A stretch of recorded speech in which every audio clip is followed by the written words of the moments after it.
this is Reeve with the Remembering Benzie Oral History Project today on October 15th, 2019 at Benzie Central High School in Michigan, interviewing Burt. So, you were born in North Carolina. How did you move to Benzie? South Carolina. South Carolina. Yeah. I was born on an Army Air Base in South Carolina. My dad was in the Army Air Corps, and at the end of the war he moved back to Illinois, which was where I was pretty much raised. My connection with Benzie County goes back 2 generations from there. My great-great-grandfather got connected with the Congregational Summer Assembly at Crystal Lake in 1913. And he ended up building a cottage there, and it stayed in the family, so I started summering in Benzie County in 1945. And fast forward, in 1993, I was in Kansas City and getting ready to change jobs, and decided that I really would just as soon get out of the urban area. And so my wife and kids and I moved up here, and I had planned on retiring here, and we moved up here, and I got work a couple of different places, but I basically ended up working for Gwen Frostick as a press operator for about 18 years, and then I retired from that. Could you explain about what the Gwen Frostick company does? They print note paper, nature notes. Gwen's company she was an incredible woman to work for. A lot of people didn't understand her because of her, quote, disability, unquote. She had this persona of this little, quiet, meek, little tree-hugging lady, and she was anything but. And she was brilliant, but the people that knew her well realized that. But she was, up until she wrote her last book, I think when she was 91. And she was as sharp as a tack her whole life, read everything. I've never seen a person that consumed books and magazines and just everything. She never owned a computer, but she could talk computer with the best of them. I mean, she knew the inner workings and everything else, but she'd never touched one. And she was that way in a lot of things. I learned an awful lot from her. Mm-hmm. Do you have any memories of summering in Benzie that stick out in your mind? Oh yeah, Crystal Lake. I spent my pre-teenage and teenage years bumping around Crystal Lake, sailing and walking the beaches and just enjoying life. And at that period, that was in the 50s and 60s, and at that period, wives weren't working the way they do now, so my mother would come up to the family cottage as soon as we got out of school, and we would be here the whole summer until school started again. And it was just wonderful. So how well did you get on with your siblings? I'm sorry? How well did you get on with your siblings? Acceptable. I have a sister, and we are pretty much opposite sides of a coin.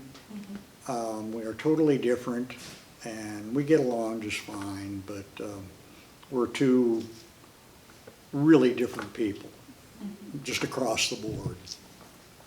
So, did any of your other families serve in the military? My father and Of all my relatives, I was the last one until 10 or 15 years ago. What did your father do? He was a ordnance officer in the Army Air Corps. This was before the Air Force existed. And he ran bomb dumps or bomb storage facilities. In World War II, he was in India running a bomb dump. And when Korea came along, he got sent to Okinawa, Japan, where he ran a ordnance facility. And he did some work with the armament applications to aircraft. Particularly, they were trying to fit a 20 millimeter cannon into the nose of a B-25, and he worked on that. So how did school go for you as a teenager?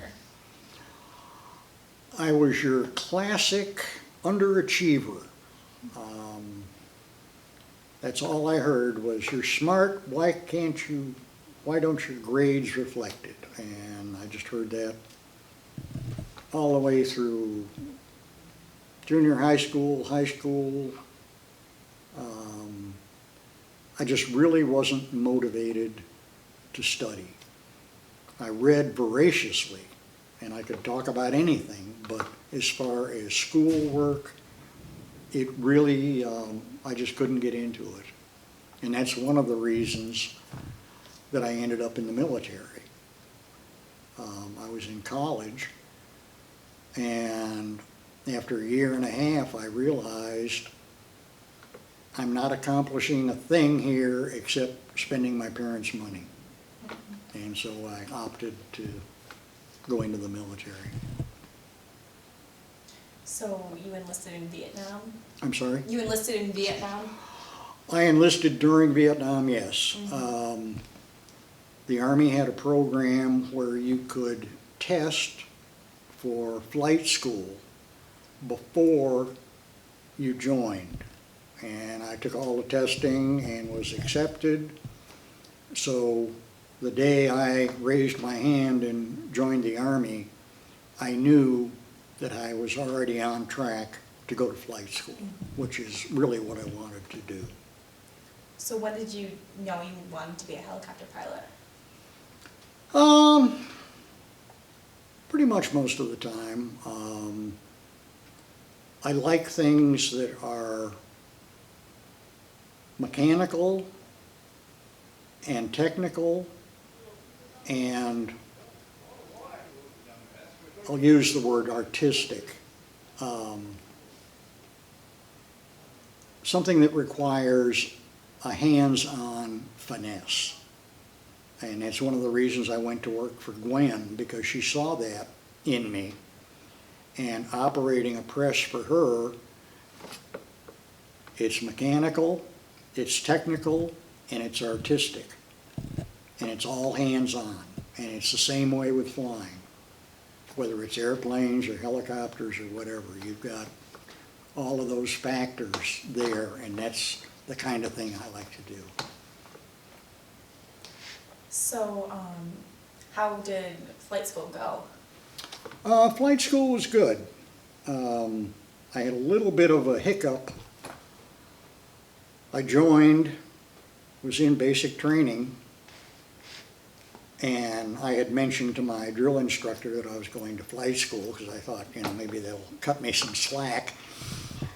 And most of the way through basic training, he came up to me one day and he said, Burt, you said you were going to flight school. And I guess, yes, I'm all good to go. And he said, no. And he said, you're scheduled to go to advanced infantry training from here. And that got my attention. I did not really want to be on the ground with a gun.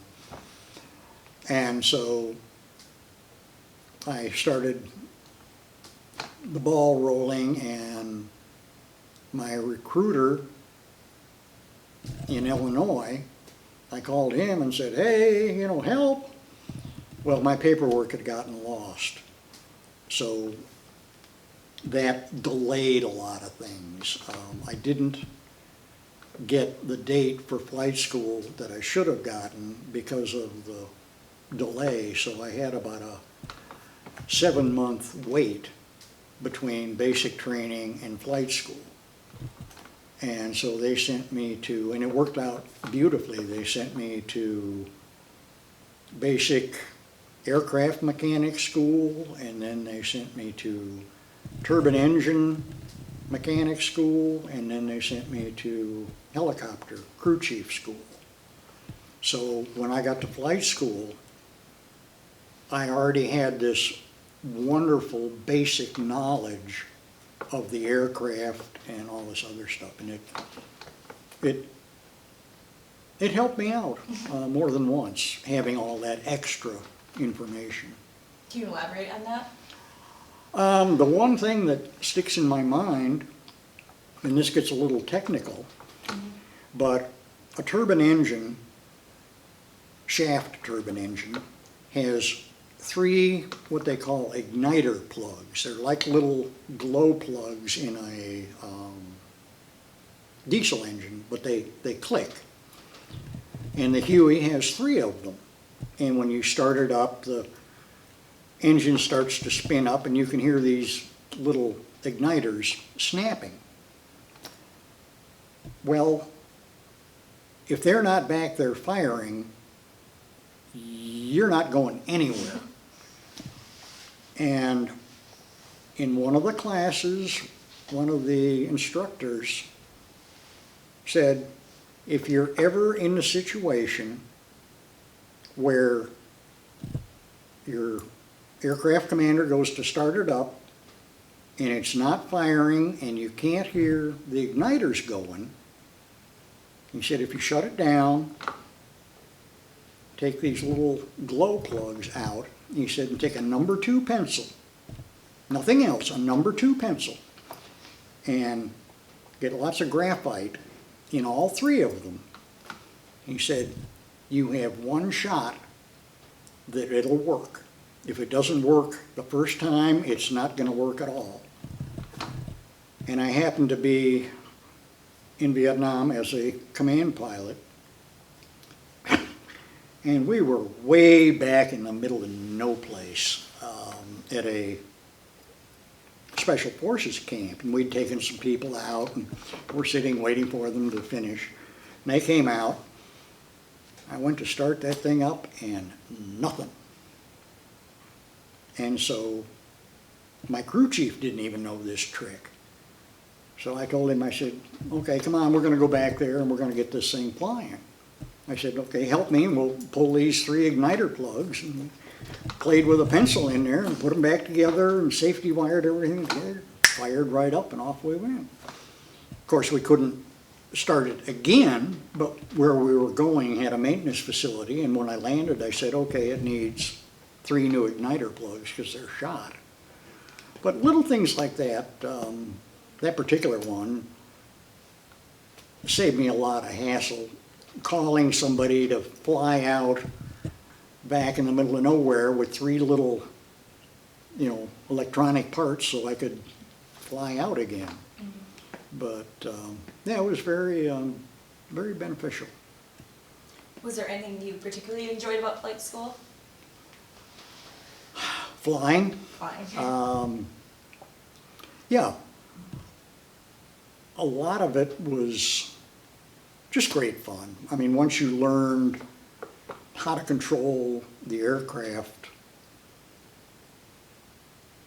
just basically, I mean, they sent us out to practice, refining our technique. And we were in Mineral Wells, Texas. And what the Army had done is they had leased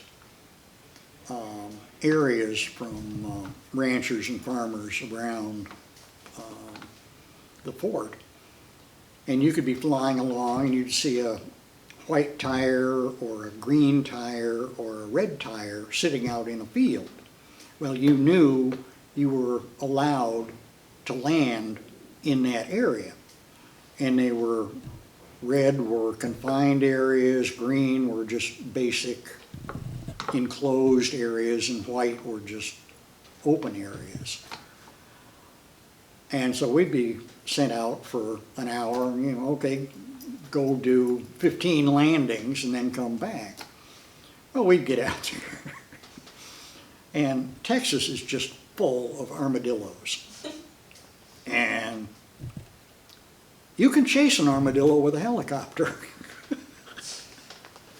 because you're much faster than they are. And we'd get out and just do silly stuff. It was fun. It was fun. But I mean, it was a lot of work, and I mean, you were building the skills that you needed to do the job effectively. And, the training was, compared to civilian, it was just way over the top. I get uncomfortable flying with civilian helicopter pilots. I mean, I'm like a cat on a hot stove, because we would practice our emergency procedures to the ground. Civilian, they practice the approach, and then they bring the power back in and stop at a powered hover. Well, that last 3 or 4 feet is what makes or breaks an emergency landing. And we were trained well enough that we fairly routinely would do auto rotations or power off landings to the ground. And I know it's true for me, and I think it's probably true for all of the people I flew with. I can be at 1,000 feet, shut the engine off or lose an engine, and I can put it down if this parking lot were empty, even with the trees and the light poles. I could put that bird down in that parking lot so smoothly you'd never know when we were flying or not flying. And that was a real skill that we had that the civilians, unless they had a lot of time, didn't have. But it improved your confidence in your everyday flying, knowing that, I can put this thing down on a postage stamp if I have to. And, as I say, it comes down just as smoothly. I mean, it all happens really fast. I mean, you come in like a brick, but at the bottom you slow everything down and zero everything out and just set it down. And that's a good feeling. How well did you adapt to military life? Just fine. I like the structure of the military. You know who you answer to. You know who works for you. If you're working for me, I know that if I tell you I want this done, by this period of time, it will be done. And the people above me, when everybody was above me, you just did what you were told. If you had feelings about it, one way or the other, too bad, with the exception, and this came into play in combat. Here I am, a 21-year-old kid with this $750,000 big whirly machine, and I'm the captain of the ship. As far as aircraft operations go, I don't answer to anybody except myself. If I say it's not safe to fly, it's not going anywhere. Now, where we go and what we're doing and that kind of thing, yes, I take my orders from higher ups. But it was a nice feeling to know that you were in complete control and the higher ups would back up whatever decisions you made, right, wrong, or otherwise. And that was nice. You know, for a 21-year-old kid that, you know, just likes playing with this expensive toy. So what was yours? So you mentioned that you were the captain on the helicopter. So what else, how else was the helicopter outfitted? Like who else was on the copter with you? Okay, now say it again. Who else was like on the copter with you while you were flying? Well, I would fly as aircraft commander. I had a co-pilot who was usually somebody new in country, just waiting for a command seat to become available. I had a crew chief behind me, and he manned one of the machine guns, and I had a door gunner on the other side, and he manned the other machine gun. Now, what we carried, very mixed bag. Sometimes we were taking troops into an LZ or a landing zone if they had an operation, and those would normally be what they called a hot LZ, where there were bad guys on the ground waiting for you, and we'd come in with 20, 25, 30 aircraft, each one of them just full of troops. We'd come in, touch down, or at least come to a hover, and they would offload, and then we'd go off and get some more or whatever we needed to do. My job, once I got to Vietnam, turned out to be just a wonderful assignment. I was in an assault helicopter company, and that particular company was in support of the Vietnamese army in the northern part of Vietnam. And I was detached from my unit 150 kilometers to the 2nd Urban Division in Quang Ngai. So I worked directly for a bird colonel who was in charge of the advisory team in support of this Vietnamese division. Now he had us, he had Marines, he had Air Force, he had Navy, he had all kinds of people working for him. And he had a lot on his plate. But I worked for him directly. He gave me, or his people would give me in the morning when I got up, they'd say, okay, here's what you need to do today.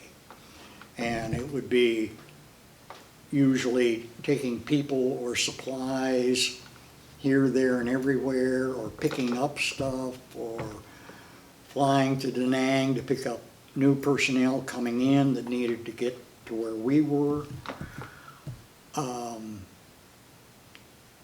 We just, what we called it over there was ash and trash. Basically, we were glorified truck drivers. I mean, that's what we did. We hauled stuff. But you never knew when you got up in the morning where you would be, what you would be doing.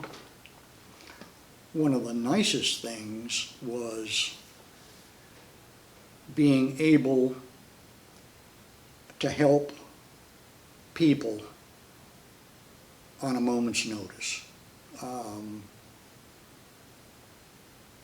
We were flying over Highway 1 one morning, and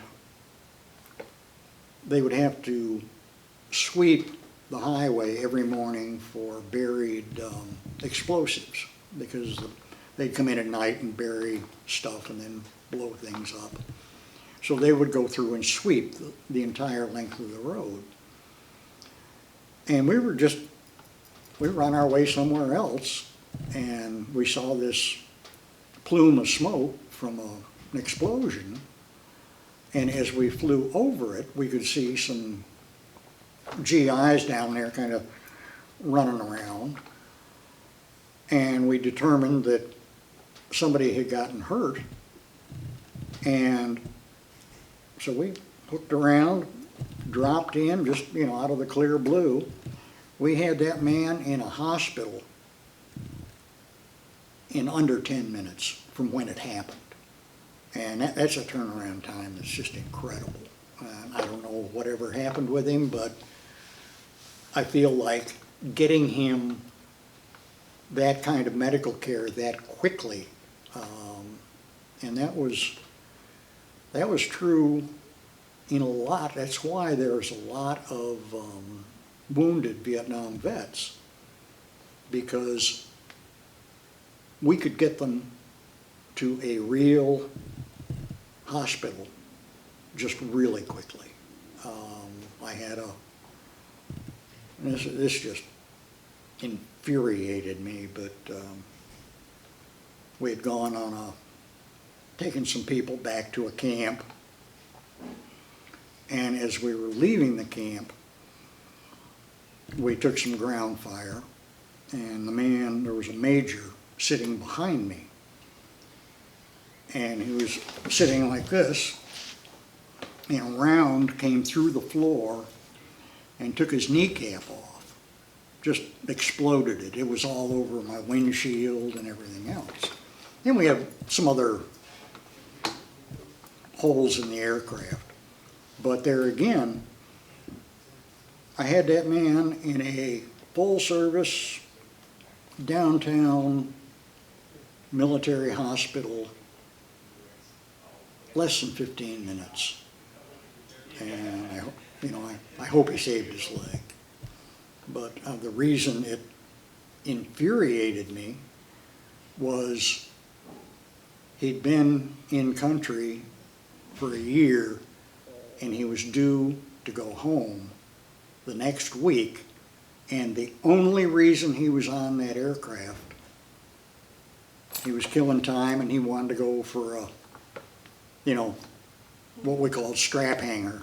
Okay, the bird's going out here. Oh yeah, sure, I'll go along for the ride. Well, the man lost part of his leg because he wanted to go for a ride and see the countryside.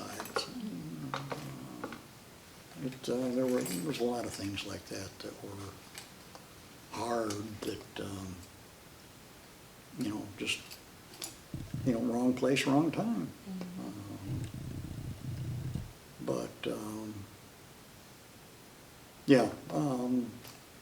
We were able to do a lot of good.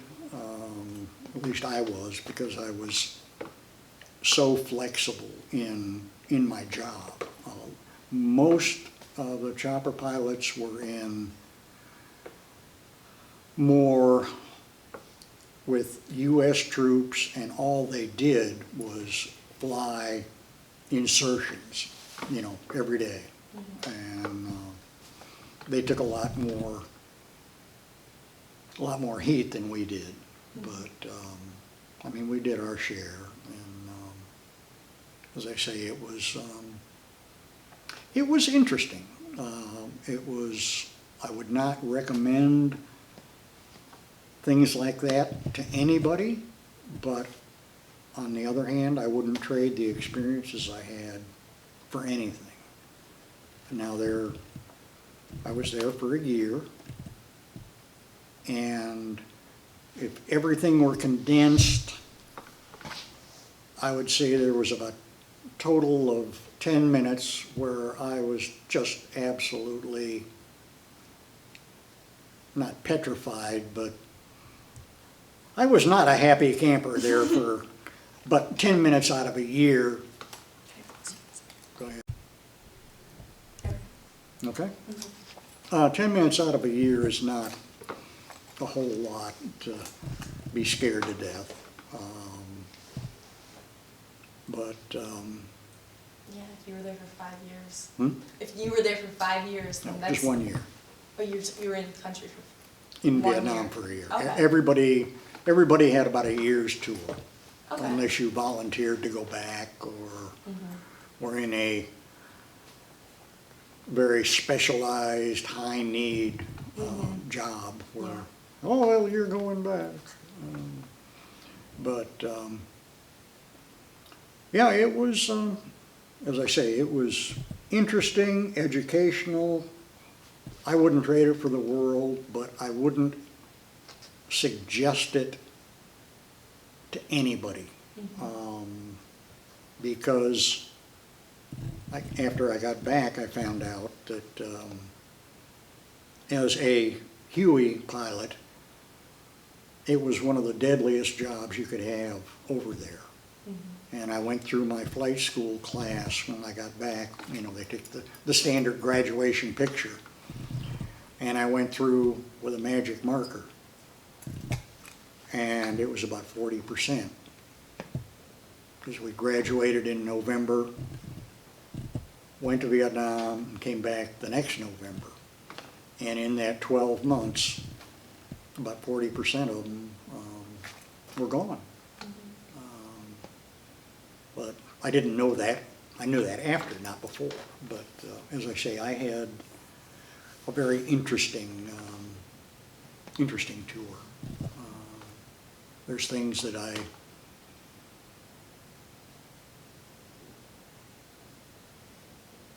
am still uncomfortable with. Mainly what I have learned since then. We shouldn't have been there. Looking from here, looking back, none of us had any business being there. But that's, you know, that's a decision that was made above my pay grade. You know, I'm just, you know. But, you know, a lot of good people died, and I don't think they should have. But at the time, I was doing what I thought was right. And I'm proud of the work I did.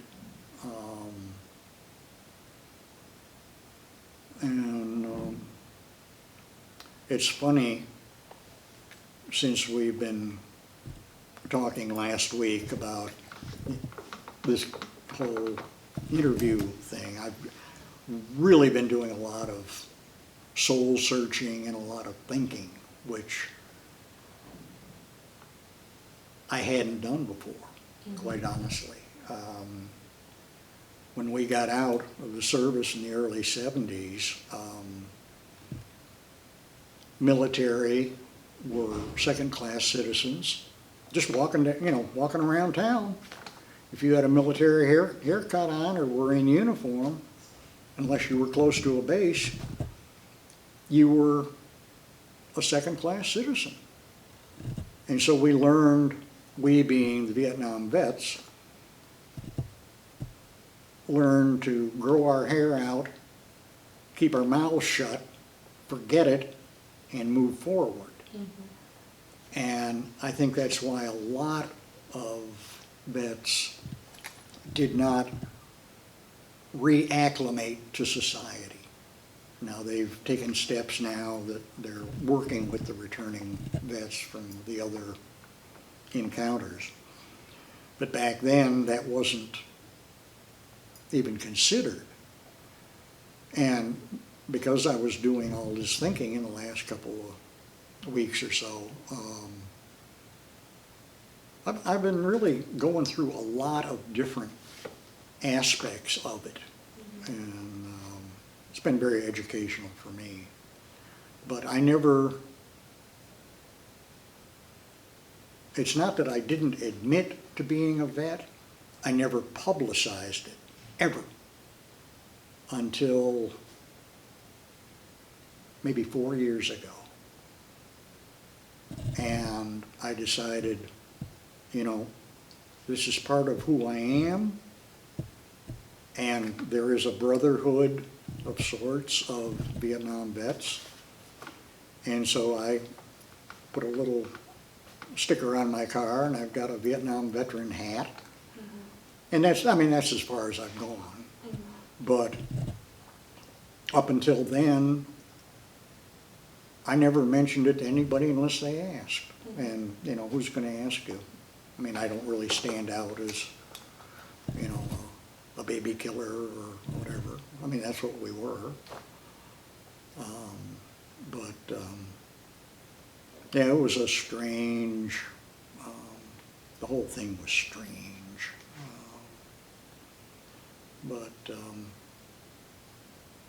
I'm lucky that I don't have a lot of memories that are really, really ugly. I mentioned the 10-minute total. There's a couple in there that will wake me up at night on occasion. But I dealt with them then, and I think I've dealt with them going forward. But because of the talk the other day, they've all gotten stirred up and they're more conscious now. Now they'll fade back away, but yeah, I found that interesting. I'd forgotten about that.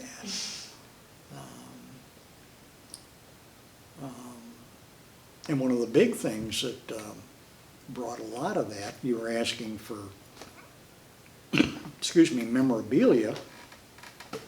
And this is about the extent of my memorabilia. But, can you? I can't see, you gotta put it up by your head. There it is. Anyway, this is old school, but, see, I've got a Band-Aid on the back there in case I cut myself. I could reach back and peel it off and put it on. But I did some numbers on it, and I spent, if you figure an 8-hour day, I spent 314 days wearing this in combat. And I just got to thinking of all the places this has been. Not me, but I mean, obviously I was with it, but all the places it had been and the things it had seen and done, and that just got all kinds of things going that I never, I mean, this has been in a box for 40 some years, and I just took it out.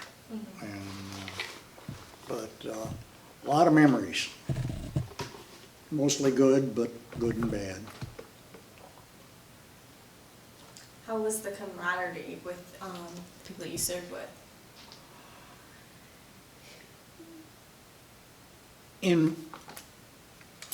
Within a normal unit, it was good. I wasn't in a normal unit. I was, as I said, I was detached, and we had two aircraft and 5 pilots. And the pilots would rotate through. When your 12 months were up, you'd go home and somebody else would show up. So there was a turnover there. But where I was, I mentioned that we had an Air Force unit attached like we were. And we got to know them very well. And they were just wonderful people. What happened was they were forward air controllers. In other words, they acted as spotters and target marking for the jet fighters, bombers. And they were flying little Cessna aircraft, almost a civilian, basically, aircraft. And they were all, in this unit that was with us, they were all old men. I mean, we were all of Army chopper pilots, I was one of the old ones, and I was 22. And most of them were 18, 19, 20. Well, 19, 20, 21. But these guys are all gray-haired and balding. They were all majors and light colonels. And I started meeting them and getting to know them. And I'm like, why are all you old people out here? Well, what it was, they were Korean War fighter pilots that had gotten old and were flying a desk someplace. And the Air Force said, well, we're sorry, but you're too old to fly jet fighters. You know, this new stuff, we need young kids to fly it. Well, how about flying these old little piston engine spotters? Oh, well, sure, you can do, you know, you're good for that. So all these guys were, well, back when I first started flying, and they're talking about fabric, wood wings, and they were just a wealth of knowledge, and I mean, they were as crazy as we were, but they were in their 40s and 50s. But the fun thing for me, because of where I was working, we had 2 aircraft and we had 5 pilots. Well, that's 1 pilot left over every day. So we had, unless somebody wanted to take off and take an extra day, we had a day off a week. Well, there's nothing to do hanging around the compound. So whenever I had a day off, I'd bum a ride with the Air Force, and we'd go put in airstrikes. And it worked out well for them and well for us, because we were in the same area every day, on the same radio frequencies. We knew all the ground units and who was where and this and that and the other. And they just loved having us along because we knew all of this. And in the event that they took a round and got in, normally they flew solo, just one person. And they knew that if they got in trouble, took a round through the shoulder or something, incapacitated them, they knew we could fly fixed wing, you know, pretty directly. So it was good insurance for them. And I got to put in airstrikes, which was just great fun. Not for the people on the ground, but from the air. It's really impressive.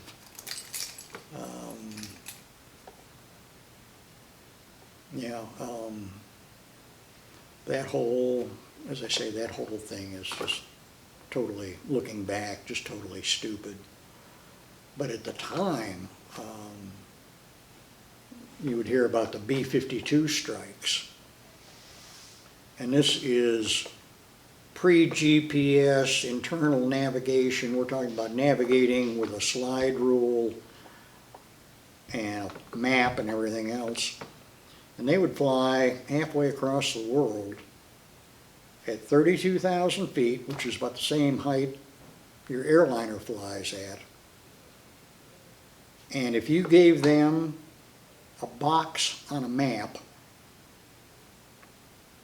2,000 meters by 5,000 meters, they would guarantee they wouldn't put a bomb outside of that box.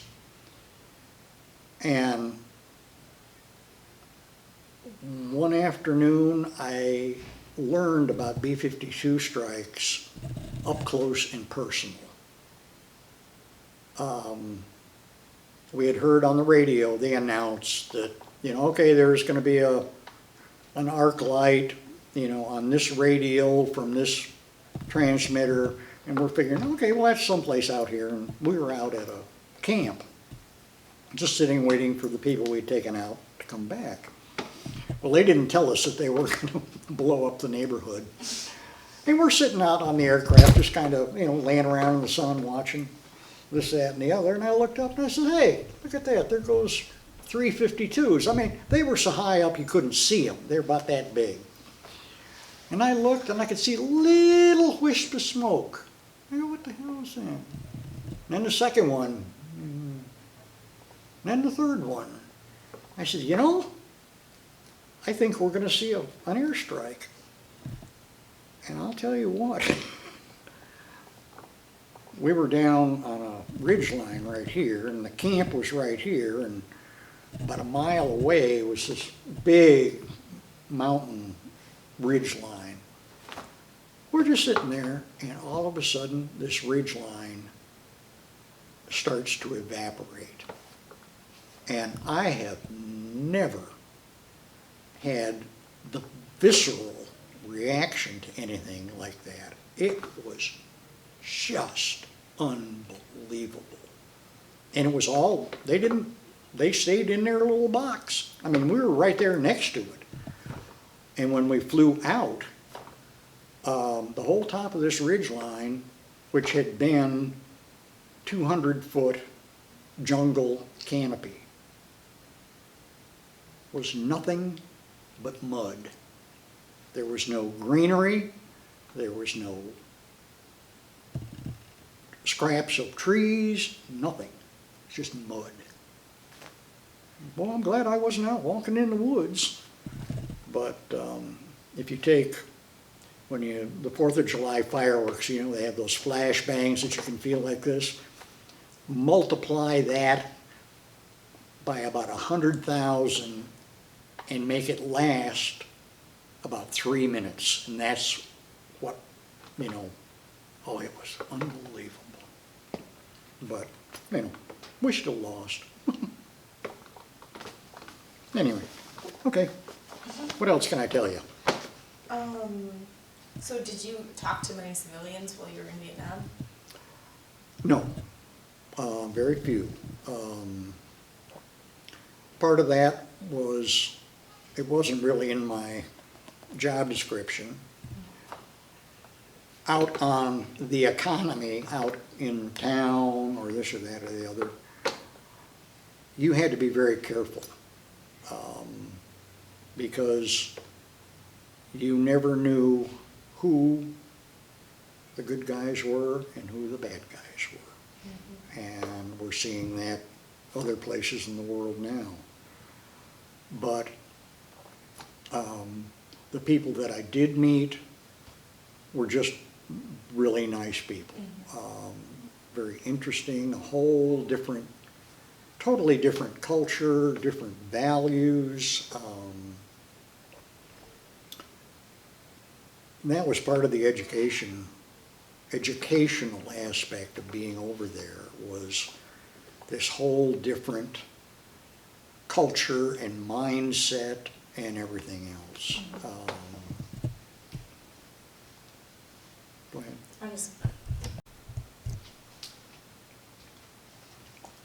So, how did you communicate with your family? Did you do much? Smoke signals. Seeing today and 50 years ago, basically it was smoke signals.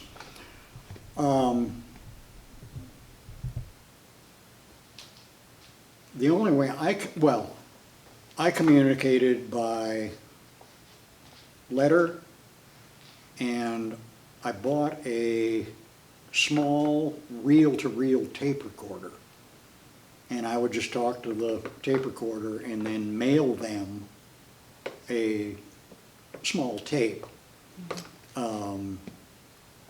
Physically, I talked to them live one time in a year, and that was when I was on R&R, rest and recuperation. We got a week off in our tour. Mm-hmm. And we could go, we had a choice of half a dozen different places we could go. And I elected to go to Australia. And so I called them from Australia. Mm-hmm. But even then, it took about 2 hours to set up an international call. Wow. And I mean, I can take my phone out right now and call any place in the world like that. My cousin called me from Paris. I have a friend that's in the Middle East right now, and he Skypes with his wife every day. How can you do that? But we did have the option, we could sign up and get a radio, high frequency radio, ultra high frequency radio telephone link, but it took 2 or 3 days to set up. And you were literally talking on a radio from Vietnam to the United States, and then it would get on a landline. And I never did it, but I had a platoon leader woke us up about 3 o'clock in the morning, you know. I love you, Rachel, over. And the whole conversation was like that, and he's just really talking loud, and we're just, you know, we don't need to hear this at 3 o'clock in the morning. But yeah, that was your only option. So, was there any funny things that really happened? Constantly. Many funny things. Most of them,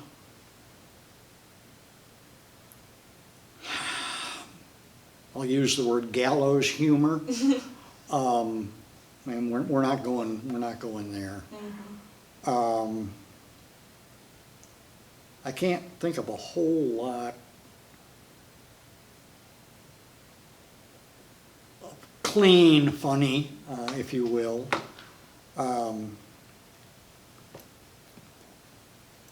Well, we decided that we were going to airdrop. We had some Australians in our advisory team, and they were out in the weeds with the Vietnamese, and they just really liked their beer. And we'd see them every couple of weeks when they'd come back through the compound. And we told them, I said, well, you know, when you get out there, if you really get thirsty, let us know, and we'll get you some cold beer. Well, they called in one time, and, oh, yeah, we're just really, really thirsty. So we took a case, a strong cardboard case, and filled it with really, really cold beer, and we taped it up, and we strapped it up, and then we put a real long white, actually it was a bandage, wrapped that around it, and we couldn't land where they were. So we flew over them at about 300 feet and just took this thing and threw it out so it would spin and the streamer would come out so they could find it. Because when it would hit a rice paddy, it would bury itself about that deep and you'd have to dig it out. But we did that a couple of times for them. Oh, what other funny things? I had a call one afternoon, and water buffalo are vital to remote villages in Vietnam because they are the motive power for everything. There's no gasoline engines. It's either human powered or water buffalo powered. That's your only two choices. Well, the village water buffalo had stepped on something, and I don't know if it was a booby trap or what, but its leg was all blown up. And there was an American advisor with this village. And he called me up and he said, you know, we don't have the facilities to take care of this water buffalo, and it's really important to the village. Could you take it back to the town where I lived, where there were doctors that, you know, could take care of it? And I said, you know, I'd really like to, but I'm just not comfortable with a 2,000-pound wounded animal in the back seat of my aircraft. I mean, it would take up the whole back of the aircraft, and, you know, I could see it getting hysterical or something, and, you know, my God, it'd kill all of us. But I told him, I said, if you can get a sling, you know, and put him in a sling, I'll be happy to, you know, hook onto the sling and take him back. I'd never heard, they probably butchered it. But that's another thing for my, you know, culture shock and education. We went into a mountain yard village. They're the mountain people, and they're completely different ethnically from the South Vietnamese. Wonderful people, just really, really nice. And we went in and dropped some people off, and then we had to go back later in the day and pick them up. Well, as we went in, they were all out, the whole village was out on, they had a little soccer field, open area behind the village. And the whole village was out there. And we watched them slaughter a water buffalo. Okay, we took off and off we went. Come back about 4 hours later. There was not even a blood stain on the grass where they had butchered this animal. And we're talking 2,500 pound piece of beef. They used or utilized everything, including the blood. You know, and in our society, oh, it's a half a sandwich, you know, throw it away. But I mean, literally, the entire thing got consumed, and that just amazed me. I mean, you know, not even, you know, as I say, not even a blood stain. How did they do that? Well, they slit its throat and catch all the blood, and then proceed to butcher it and use everything. I walked into my, I usually was gone from the room where I lived in our compound. I was usually gone all day, and we had hired Vietnamese girls to clean and do the laundry. $10 a month, 7 days a week. I mean, they work for probably 6 or 8 GIs, you know, doing all their laundry and everything. But we had a hot plate, and we had told them that they were welcome to cook in there because we were never home, you know, in the daytime. Well, for some reason, we were back home during the day one time, and I had to get something out of my room. And the Vietnamese sit squatting. They sit on their heels, or they sit on a little stool that's about this tall. And the girl that was doing my laundry was in there, and she had a pot of rice going on my hot plate, and she was chopping up this piece of meat. And I looked. Okay. It was the male part of a bowl, and we were cutting it up and putting it in the soup. Okay. You know, that's, you know, silly, naive me. We use it all. But I said, no, I'm not going to stay for lunch, but thank you. But talking about food, we went to a Vietnamese military victory party one night. They went out and didn't find anybody for 3 whole days, so they came back and threw a victory party, which was, you know, that was fine. Everybody came back, that was good. Anyway, they were, you know, showing off for the Americans and this and that and the other. They had little pots, like a fondue pot, but it was oil with a lamp under it. And then around it were sliced meat and vegetables. And, you know,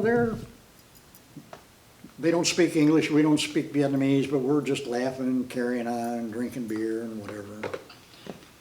I thought, well, you know, I'm gonna try this. Looks like pretty good lean meat. I said, I'm sure it's water buffalo, but, you know, it looks fairly decent. So I took my chopsticks and I put it in the oil, and that looks good, and put some sauce on it, and it was really good. And so I had about 3 or 4 more. And all the Vietnamese guys were just really yucking it up that this young kid is really liking this good lean water buffalo. I found out the next day it was German Shepherd. And it's really good. It is really tasty. But it's a food source. One of the biggest tricks that the Vietnamese had was when they had a bitch, you know, have a litter of pups, they would give the pups to the Americans. Because the Americans just feed them and they just get so fat and just roly-poly, and then for some reason, once they're about 6 months old, they disappear. Yeah. Never understood how that happened, but I mean, it just makes sense. You know, if it's part of your diet. If you live in southern South America, what is it? Gerbils. Is it gerbils? Gerbils are hamsters or something, but they're wild. And they're quite a delicacy. And people eat them all the time. Okay. It's fluffy to you and it's lunch to me. But that's the difference in the cultures and, you know, what you got. I mean, they had absolutely nothing. They didn't even have wood, because all where I was in the northern section, it was on a coastal floodplain that was about 30 miles from the South China Sea to the mountains. And they'd used all the wood long time ago. And you had to cook over dung fires, and that was expensive. You had to really watch your consumption of fuel kinds of things. And yeah, they could make anything. If you gave them the materials, they could make anything out of anything. I mean, just really creative and inventive, and you know, you're on a subsistence lifestyle and you've got to make do with what you got, and you don't have much. But anyway, okay. So, why did service end for you? I'm sorry? What happened when service ended for you? I came back and spent a year and a half at Fort Knox, Kentucky, flying a test project. So it was a new helicopter. They needed to put some time on it. The Army was buying it, but they needed to get 1,000 hours on 10 aircraft to see how they held up, you know, what wears out, you know. So we took those, and for 10 months we just flew them night and day and just really beat them up intentionally. And about the time that program was finishing, the Army decided that they had way too many helicopter pilots hanging around. And so they came down and said, okay, all of you chopper pilots, you got two choices. You can go home or you can go to officers candidate school, but we don't need you. So I said, and I went from there, I went off and finished college. I was motivated now and much older, and or a little older and a little more common sense and world view and that kind of thing. And when I got out of school, if I had wanted to stay in aviation, mainly flying choppers, aviation, I could either fly the oil rigs in Louisiana or fly for an unnamed U.S. government agency in the Middle East. And I thought, you know, I'm going to find something else. And I'd always been interested in food and cooking and done a lot my whole life. And I got hooked up with, while I was in college, I was working with Red Lobster, you know, busboy and then bartender and working my way up that. And I went through their management training. And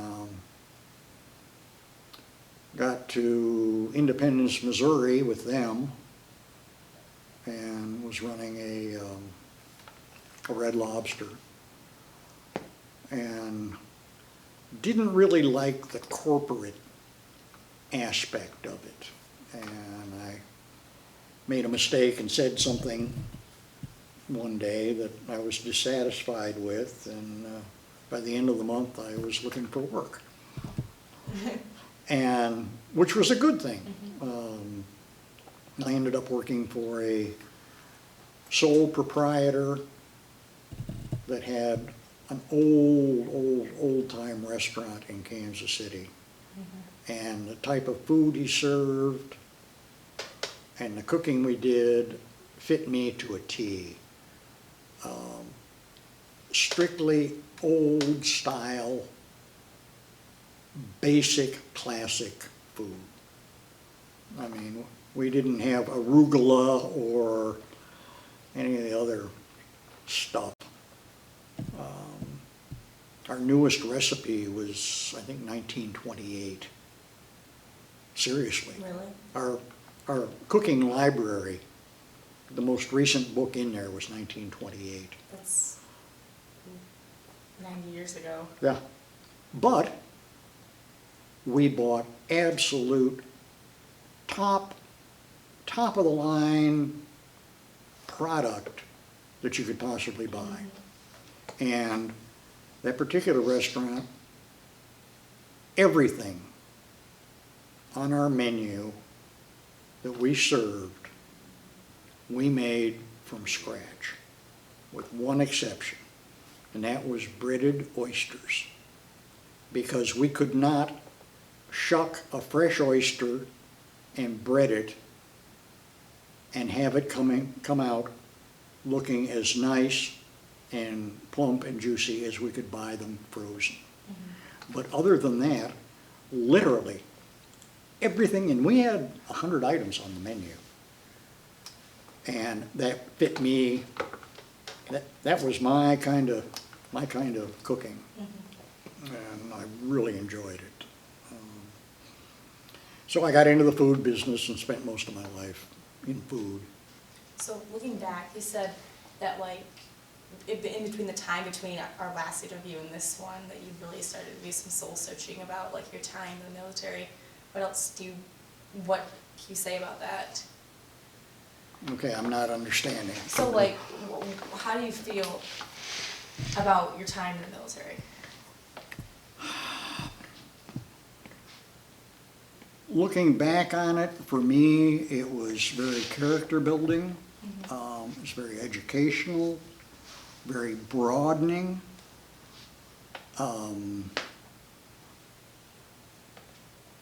Looking back on it from a historical perspective, I'm not happy that any of us were there, but that's, that's really kind of beside the point now. But I was very proud of the work I did, and that's really about it. There's a couple of things that happened that I wished hadn't happened, but it's war, and you're doing your job. But the biggest thing is looking back and really, and this is the whole reason that I agreed to do this interview, is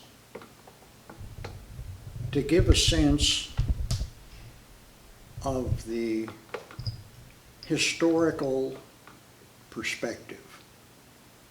I mean, I went through all of this 50 some odd years ago, and I can see the same things going on. And if we don't learn from history, it absolutely will repeat itself. And we've seen it a little bit, and we may see a whole lot more of it. I don't know. I won't be around to find out. But if you can learn from history, you're better off for it. You can avoid hopefully, at least be aware of the mistakes that get made leading up to any, not necessarily wars and militaries, but all kinds of different things. If you look back and say, okay, this has happened historically, what does down the road look like from here? Climate change, society in general. It's cyclical unless you change it. And hopefully people can learn from other people's mistakes, and other people's situations, as it were. Does that make sense? Mm-hmm. Is there anything that you'd like to tell yourself now to the you that enlisted when you were 21? Okay, now say it again. Is there anything that you, as this older man, would like to tell your younger self? No, I think I was told all that when I enlisted. They said, keep your mouth shut and your head down. And I,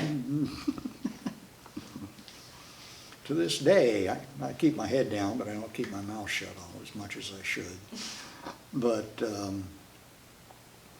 no, just experience everything you possibly can.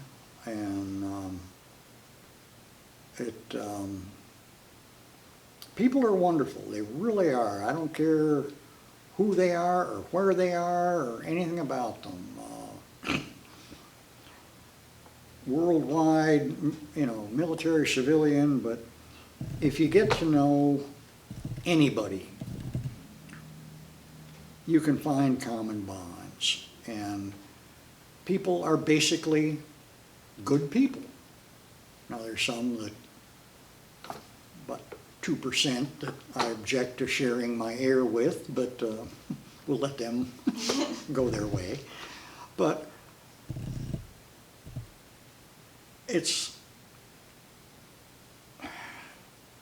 we need a world view, particularly with the technology and where we're going with communications and all this other. Everybody's going to have to get out of their little their little mindset, and it's one world, people. And if you don't believe that, your children or grandchildren will pay for it. You know, what happens here affects everything. And that's true of, you know, the whole world. And we've been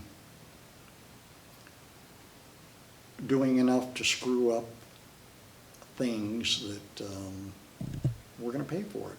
And we're starting to see it now. I mean, I can take you outside and show you some birds and bees and trees and bugs that are a direct result of what we've done to the planet. But I got into the worldview because I was in Australia and South Vietnam and places like that, and see how other countries, you know, their societies and cultures and that kind of thing. But yeah, as I've said a couple of times, the military is a very broadening experience. I mean, even if there's no conflicts going on, just the regimentation,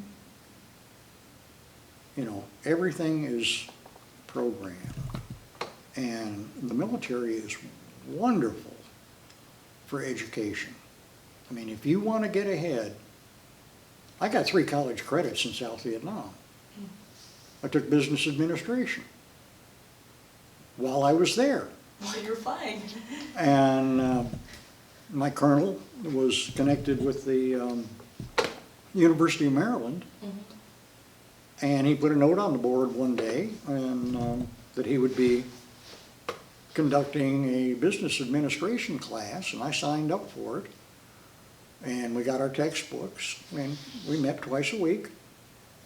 And, you know, they're always looking to further educate anybody that wants it. And so, I mean, for people, I mean, college is getting so expensive and this and that and the other, but you can, you know, okay, I'm 4 years or however many in the Army or Navy or whatever, but at the same time,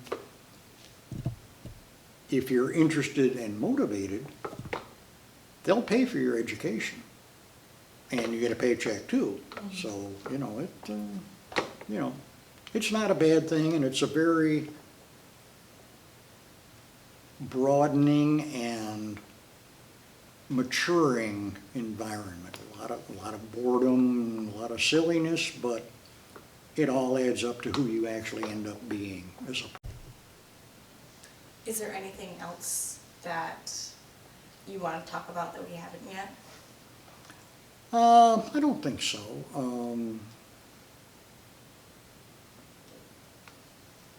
I wish I could tell you all my funny stories, but they're not appropriate. No, that's really about it. Just, you know, it's not for everybody, but it can be a good thing, and you can learn a lot from it, both academically and just from being there. Mm-hmm. And it's we need a lot more of the one-on-one personal interactions in this day and age. Mm-hmm. With the electronics the way they are, that should be on the top of every young person's list, is to intentionally go out and work on interpersonal social skills. I mean, I see it all the time, and it's really sad. But that's life. There's not a lot I can do about it, other than say that. Mm-hmm. Okay? Yeah, thank you. Do you have any questions for me? No. No? Okay. Okay. Thank you. You're very welcome.